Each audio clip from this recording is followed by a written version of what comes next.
I just want to quickly thank everyone who's subscribed, liked and shared my content recently.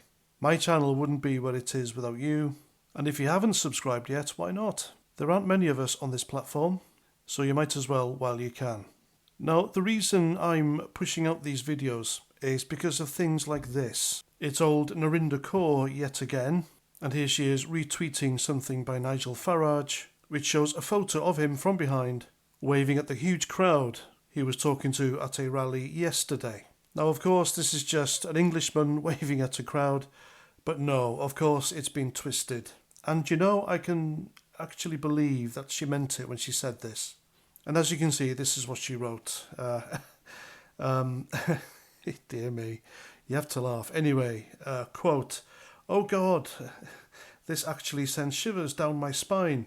Is it just me, or is this Hitler-esque?" End quote. Yeah, Nigel Farage, an Englishman waving to a crowd. Hitler didn't wave at a crowd, did he? He gave that salute. And this is what she's comparing him to. She's literally comparing Nigel Farage to Hitler.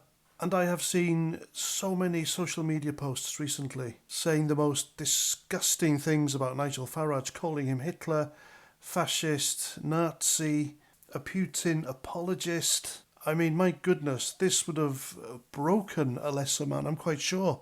But this is the mainstream media's doing, including my tired GB News, who've completely turned against him now. In fact, I think the only presenter on there sticking up for him is Darren Grimes, and nothing, shockingly, from Neil Oliver. Now, when I served with the British Army in Ulster back in the late 90s, we were told by our commanders when we're patrolling down the streets, do not use the SUSAT sights on your rifles to scan anywhere or take a look. Because what they do is they will take a photo of you and superimpose you and make it seem like you're pointing that rifle and taking aim ready to shoot a child. It was classic Sinn Féin IRA propaganda at the time. And this is what I'm seeing here.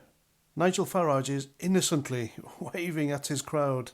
And you have people or idiots like Narinder Kaur, who is a race baiter, completely fixing the narrative to make it look like Hitler at the Nuremberg rally.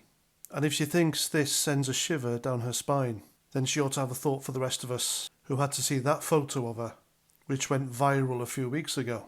And the media are doing this to Nigel Farage exactly how they're doing it to Trump at the moment in the United States. But it's not working. You see that crowd yesterday? It was a full field of people come to see him because they believe in him and they're going to vote for him. And this is what the mainstream media and the woke establishment don't like. And it'll continue, folks. The flak will get heavier, and I will put good money on being at least one other physical attack on Nigel Farage before the general election. And it's all down to the mainstream media. And it's interesting, isn't it?